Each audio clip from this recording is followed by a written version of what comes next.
అండి. మొత్తం మీద ప్రవక్త అయినటువంటి యెషయాతో దేవాది దేవుడు మాట్లాడుతూ ఇంచుమించు 12 విషయాల గూర్చి ఆయన మాట్లాడడం జరిగిందండి. ఎన్ని విషయాలు అనంటే 12 విషయాలను గూర్చి ఆయన ఇక్కడ మాట్లాడడం జరిగింది. అందులో ప్రాముఖ్యమైనటువంటి విషయం ఏమిటి అని మనం చూస్తే, ప్రజల కొరకు నిబంధనగా ఆయన రాబోతున్నానన్నాడు.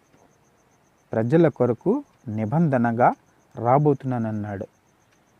ఇంకొక విషయం ఏంటని మనం చూస్తే, అన్యజనులకు వెలుగుగా రాబోతున్నానన్నాడండి. అంటే ఆయన కొత్త నిబంధన అనగా ప్రజల కొరకు నిబంధనగా అనగా కొత్త నిబంధనగా ఆయన రాబోతున్నానని ఆయన ముందుగానే ప్రవక్త యెషయాతో మాట్లాడడం జరిగింది. ఆయన మాట్లాడింది యెషయా గారు మనకు ప్రకటించడము జరిగింది. యెషయా గ్రంథం